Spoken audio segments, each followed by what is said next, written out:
ইসলাম কবুলের পর ইমামা প্রথম জালালকে সেদিন কাছ থেকে দেখে যখন একদিন ওরা চারজন কলেজের লনে আলাপচারিতায় মগ্ন ছিল।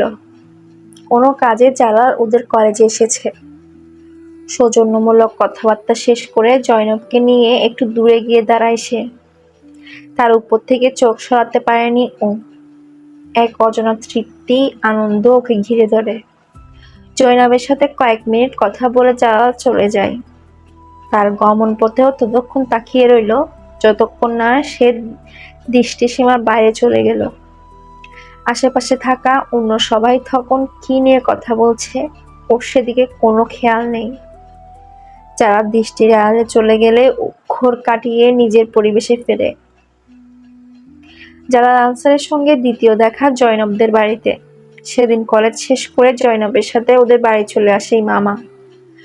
কয়েকদিন ধরেই জয়নব সবাইকে ওদের বাড়িতে আসার কথা বলছিল, কিন্তু সবাই যে যার মতো অজুহাত দেখায়। তবে ইমামা সেদিন আসে। এই বাড়িতে এসে অদ্ভুত এক স্বস্তি অনুভব করে।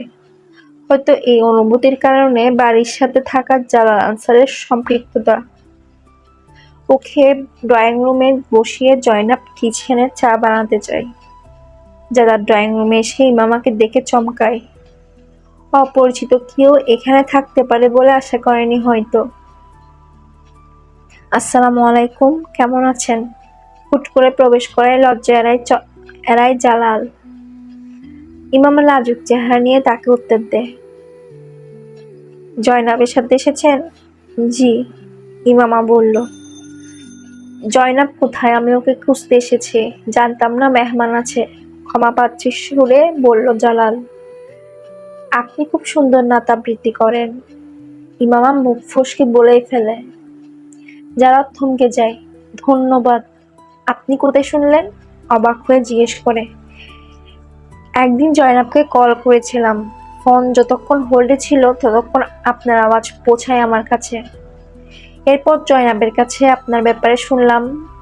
আমি সেই নাচ প্রতিযোগিতায়ও গেছি যেখানে আপনি এই নাচ আবৃত্তি করলেন। ইমামা লাগামহীন বলতে থাকে। যারা বুঝতে পারছে না অবাক হওয়া উচিত না খুশি। খুব ভালো তো না, কিন্তু আবৃত্তি করতে পারি, বেশ আল্লাহ তাআলার রহমত। ধাক্কা সামলে সাদা চাদর জড়ানো হালকা পাতলা গড়নের লম্বা উচ্চতার মেয়েটার দিকে ভালো করে তাকায়, যার গভীর কালো চোখে অজানা অভিব্যক্তি। নিজের কণ্ঠের প্রশংসা এর আগেও বহুজনের কাছে শুনেছে, কিন্তু এই মুহূর্তে এই মেয়েটার প্রশংসা সম্পূর্ণ আলাদা। মেয়েটা যে ভঙ্গিতে বলছে তা আরো বেশি আলাদা। ড্রয়িং রুম থেকে বেরিয়ে যায়। মেয়েদের সাথে কথা বলায় তেমন দক্ষতা না, তার উপর এমন একটা মেয়ের সঙ্গে যার সাথে পরিচয় কেবল মুখ চেনা পর্যন্ত। ইমামা অদ্ভুত সহানুভূতি নিয়ে বসে রইল। বিশ্বাস হচ্ছিল না ও জালাল আনসারের সাথে কথা বলেছে, সামনে থেকে এত কাছে দাঁড়িয়ে। ড্রয়িং রুমের কার্পেটে সেই অংশের দিকে তাকিয়ে রইল যেখানে কিছুক্ষণ আগে জালাল দাঁড়ানো ছিল। কল্পনার চোখে এখনো জালালকে সেখানেই দেখতে পাচ্ছে। তৃতীয় দেখা হসপিটালে। গতবার ইমামা ইচ্ছা করে জয়নবের সাথে বাড়িতে গেলেও এবারের দেখা হওয়া সম্পূর্ণ অনাকাঙ্ক্ষিত। রাবেয়ার সঙ্গে আসে ও। রাবেয়া এখানে এক ফ্রেন্ডের সাথে দেখা করতে এসেছিল। সে হসপিটালের করিডোরে ফাইনাল ইয়ারের স্টুডেন্টদের গ্রুপে জালালকে দেখে হার্টবিট মিস হয় ওর। করিডোরে এত রাশ ছিল যে কাছে যেতে পারেনি। সে প্রথমে বুঝতে পারে জালালকে সামনে পেয়ে নিজেকে থামিয়ে রাখা ওর জন্য কত কঠিন। রাবেয়া আর রাবেয়ার ফ্রেন্ডের সাথে বসে থাকলেও মনোযোগ সম্পূর্ণ বাইরে ছিল ওর। 1-1.5 ঘন্টা পর রাবেয়ার ফ্রেন্ডের রুম থেকে বেরিয়ে আসে। করিডোরে ফাইনাল ইয়ার স্টুডেন্টদের সে গ্রুপ এখন আর নেই। অনিচ্ছা সত্ত্বেও খারাপ লাগে। কথা বলতে বলতে বের হচ্ছিল ওরা, তখনই সিঁড়িতে জালালের মুখোমুখি হয়। ওর ভেতরে খুশির বাতাস বয়ে যায়। আসসালামু আলাইকুম জালাল ভাই, কেমন আছেন? রাবেয়া কথা শুরু করে। সালামে উত্তর দিল জালাল। আলহামদুলিল্লাহ। আপনারা এখানে? ইমামার দিকে তাকিয়ে জিজ্ঞেস করে। এক ফ্রেন্ডের সঙ্গে দেখা করতে আসা। ইমামাকে আমি সাথে নিয়ে এসেছি। রাবেয়া মুখে হাসি নিয়ে বলল। ইমামা চুপচাপ স্থির চোখে শুধু তাকে দেখছিল। दस्तगीरी मेरी तन्हाई की तूने ही तो की, मैं तो मर जाता अगर साथ ना होता तेरा। জালালের গলা শুনে ঘোরের মধ্যে চলে যায় ও। খুব কম মানুষকে এত স্পষ্ট উচ্চারণে উর্দু বলতে শুনেছে এর আগে, যে উচ্চারণে জালাল কথা বলছিল। কেন জানি প্রতিবার তার গলা শুনলে ওর কানে সে নাদ বেজে ওঠে। এক অদ্ভুত হিংসা কাজ করে জালালের দিকে তাকায়। রাবিয়ার সাথে কথা বলার সময় জালাল হয়তো ওর একাগ্রতা ধরে ফেলে, তাই কথা বলতে বলতে ওর দিকে তাকিয়ে একটু হাসে। ও চোখ সরিয়ে নেয়, অথচ মন বলে আরো কাছে চলে যেতে। জালাল উপর থেকে চোখ সরিয়ে আশেপাশে তাকিয়ে 3 বার লা হাওলা পড়ে। হয়তো শয়তান আমাকে বিপথে নেওয়ার জন্য তার দিকে এমন আকৃষ্ট করছে, মনে মনে ভাবে। কিন্তু লা হাওলা পড়ার পর কোনো পরিবর্তন এলো না। এখন জালালের প্রতি আগের মতোই আকর্ষণ অনুভব করছিল ও। আশ্চর্যের সঙ্গে এত বছরের বাগদানের সত্ত্বেও কখনো নিজেকে এমন লাগামহীন হতে দেখেনি, যেমনটা এই মুহূর্তে হচ্ছিল। ওখানে দাঁড়িয়ে সেই প্রথম জালালকে ভীষণ ভয় পেতে শুরু করে। আমি কি করব যদি আমার মন এই লোকটাকে দেখলে লাগামহীন হয়ে যায়? তাকে দেখলে আমার অসহায় ভাবে। আমি এত দুর্বল কখনো ছিলাম না যে কাউকে দেখেই নিজের অস্তিত্ব ওর কাছে মনে হয়।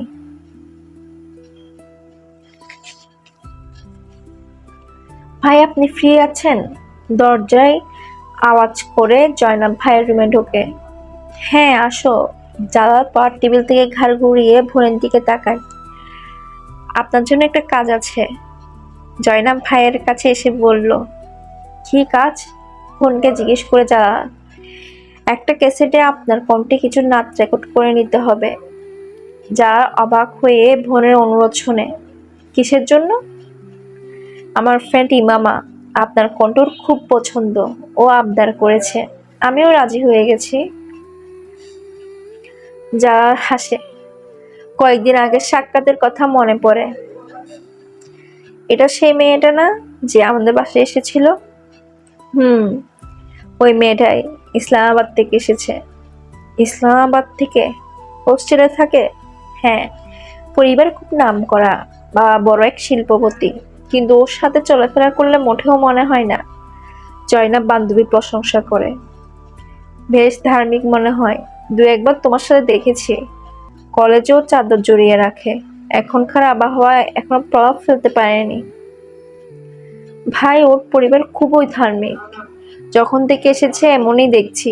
মনে হয় খুব কনজারভেটিভ ফ্যামিলি, কিন্তু বেশ উচ্চশিক্ষিত। শুধু ওর ভাইরা না, বোনেরাও। ইমামা বাড়ির ছোট্ট মেয়ে। জয়নাব জয়নাব বিস্তারিত বলে। ভাইকে জিজ্ঞেস করলো, কবে রেকর্ড করে দিচ্ছেন? কাল এসে নিয়ে যেও, আমি রেকর্ড করে রাখবো। যারা উত্তরে বলল। জয়নাব রুম থেকে বেরিয়ে যায়। যারা কিছুক্ষণ ভেবে আবার বইয়ে মন দেয়। এরপরে দেখা হয় লাইব্রেরিতে। যাকে দেখে তার কাছে চলে আসে ইমামা। কুশল বিনিময়ের পর তাকে বলে, আপনাকে ধন্যবাদ জানানো ছিল। কিসের জন্য? যার প্রশ্ন তোলে। রেকর্ড ক্যাসেটের জন্য। যার হাসে। এর দরকার নেই। আন্দাজ ছিল না কেউ আমার কাছেও এমন আবদার করতে পারে। আপনি ভীষণ ভাগ্যবান। ইমামা মৃদু আওয়াজে তার দিকে তাকিয়ে বলে। আমি কোন দিক থেকে? যারা অবাক হয়ে জিজ্ঞেস করলো। সব দিক থেকে। আপনার কাছে সব আছে। আপনার কাছেও তো অনেক কিছু আছে। ইমামা অদ্ভুত ভঙ্গিতে হাসে। যার মনে হলো ও চোখে আর্দ্রতা, কিন্তু নিশ্চিত করতে পারছে না, কারণ মাথা নিচু করে রাখা। আগে কিছুই ছিল না, এখন সত্যি সবকিছু আছে। জালাল মৃদু আওয়াজে ওকে বলতে শুনে অবদ্ধ ভঙ্গিতে তাকিয়ে থাকে। আপনি এত ভালোবাসা নিয়ে রাসূল সাল্লাল্লাহু আলাইহি ওয়াসাল্লামের নাম নেন যে? তখন আমি ভাবি। ইমামা কথা অসমাপ্ত রেখে থেমে যায়। জালাল চুপ করে ইমামার কথা শেষ হওয়ার অপেক্ষা করে। আপনার প্রতি আমার হিংসে হয়। কিছুক্ষণ পর ইমামা আস্তে করে বলে, সবাই আপনার মতো হযরত মুহাম্মদ সাল্লাল্লাহু আলাইহি ওয়াসাল্লামকে ভালোবাসতে পারে না। বাসলেও সবাই আপনার মতো এমনভাবে তা প্রকাশ করতে পারে না যা শুনে অন্য কেউ তাকে ভালোবাসতে বাধ্য হয়ে যাবে। রাসূল সাল্লাল্লাহু আলাইহি ওয়াসাল্লামও নিশ্চয়ই আপনাকে অনেক ভালোবাসেন। ইমামার চোখ ভেজে না। হয়তো আমারই ভ্রম ছিল, জালাল মনে মনে ভাবে। এটা তো জানা নেই, তবে এমন কিছু হলে সত্যি আমি খুব ভাগ্যবান। আমি শুধু জানি সত্যি আমি রাসূল সাল্লাল্লাহু আলাইহি ওয়াসাল্লামকে ভালোবাসি এবং আমার মতো মানুষের জন্য এটাই যথেষ্ট। কারণ সবাইকে আল্লাহ এ ভালোবাসার সুযোগ দেন না। বেশ তৃপ্তি নিয়ে বলল। জালালের উপর থেকে চোখ সরাতে পারল না ইমামা। জীবনে কখনো কারো সামনে এমন হীনমন্যতা অনুভব করেনি যা জালাল আনসারের সামনে এলে করে। আমিও তো নাত পড়ি, হয়তো চেষ্টা করলে খুব ভালো পারবো, কিন্তু আমি কখনো জালাল আনসার হতে পারবো না। কখনো আমার কণ্ঠ শুনে কারো মাঝে সেই অনুভূতি জাগবে না যা জালাল আনসারের কণ্ঠ শুনে জাগে। লাইব্রেরি থেকে বের হওয়ার সময় ক্রমাগত ভাবছিল। গত কয়েকবারের সাক্ষাতের পর ইমামা যথাসাধ্য চেষ্টা করে আর কখনো জালালের মুখোমুখি না হওয়ার, তাকে নিয়ে না ভাবার এবং জয়নাবদের বাড়িতে না যাওয়ার। এমনকি নিজের তরফ থেকে জয়নাবের সাথেও দূরত্ব বাড়িয়ে চলে। কিন্তু ওর সব আত্মরক্ষার প্রক্রিয়া শোচনীয়ভাবে ব্যর্থ হয়। দিন অতিক্রম হওয়ার সাথে সাথে ভেতরে অস্থিরতা বাড়তে থাকে। অতঃপর একদিন হাঁটু গেড়ে পরাজয় বরণ করে নেয় ও। সে মানুষটার মাঝে এমন কিছু আছে যার কারণে তার সামনে আমার সমস্ত প্রতিরোধ ক্ষমতা মরে যায়। হয়তো এটা স্বীকারোক্তি ছিল যা ওকে আবার জালালের দিকে টেনে নিয়ে যায়। প্রথমের দিকে এই অপারগতা উদ্দেশ্যহীন হলেও পরে ইচ্ছাকৃতভাবে আশ্চাদের স্থান জালালকে দিয়ে দেয় ও। মন্দ কি যদি আমি সেই লোকটার সঙ্গে চাই, যার আওয়াজ আমাকে বারবার নবীর সান্নিধ্যে ফিরতে বাধ্য করে? আমি কেন তাকে চাইবো না যে আমার তুলনায় রাসূল সাল্লাল্লাহু আলাইহি ওয়াসাল্লামকে বেশি ভালোবাসতে জানে? ক্ষতি কি যদি আমি তাকে নিজের নিয়তি হিসেবে পাওয়ার দোয়া করি, যার প্রতি আমার অনুভূতি কাজ করে, যার চরিত্রের সাথে আমি পরিচিত? এমন চাওয়া কি ভুল যে জালাল আনসারের নামে আমার পরিচয় হোক? সেই ব্যক্তির নামে যাকে শুনলে দেখলে তার প্রতি হিংসা কাজ করে। নিজের আবেগ সঠিক প্রমাণের সব যুক্তি প্রমাণ হাজির ছিল ওর কাছে। তাই খুব অগোছরে সেসব জায়গা যেতে শুরু করে যেখানে জালালের দেখা পাওয়ার সম্ভাবনা থাকতো, আর প্রায় সেসব জায়গায় তাকে পেয়ে যেত।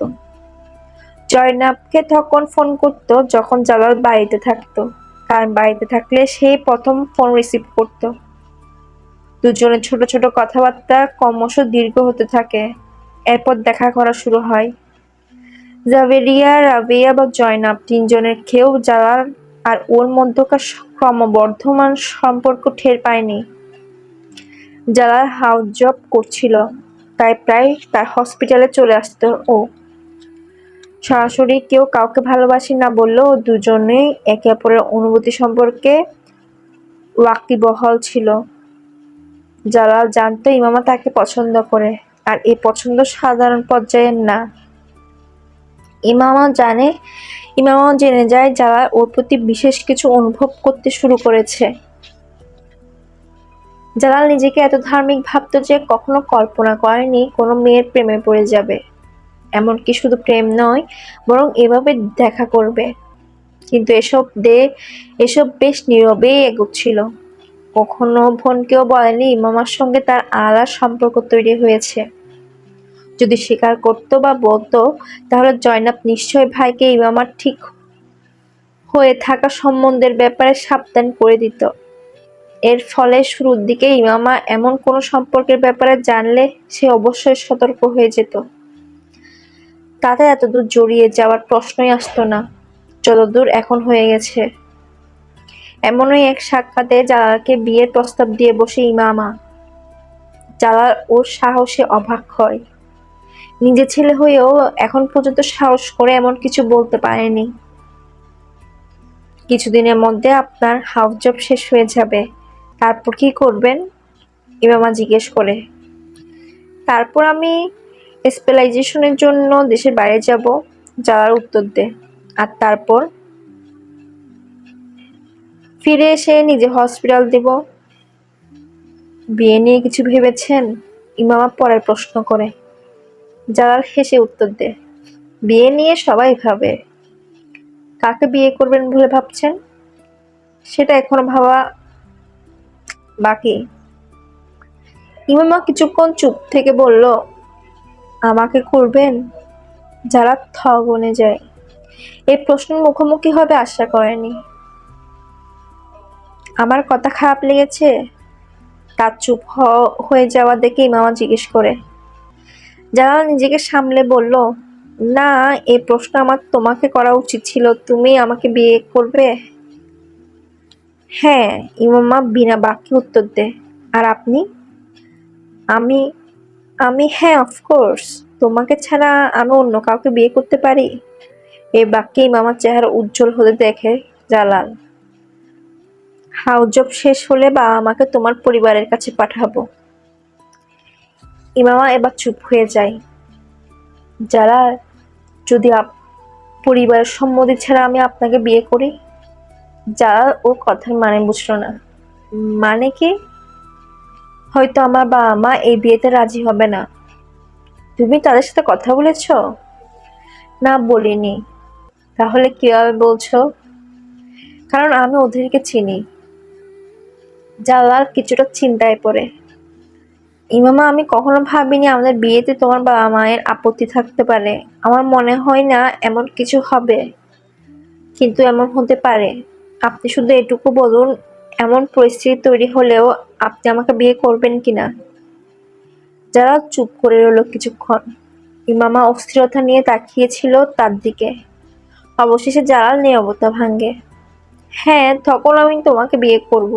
আমার পক্ষে এখন আর অন্য কাউকে বিয়ে করা সম্ভব না। চেষ্টা করব তোমার বাবা আমাকে রাজি করার, তবে রাজি না হলে আমরা তাদের সম্মতি ছাড়া বিয়ে করে নেব। আপনার বাবা মা কি এমন বিয়েতে রাজি হবে? আমি তাদের মানিয়ে নেব, তারা আমার কথা ফেলে না। জালাল গর্ব করে বলল।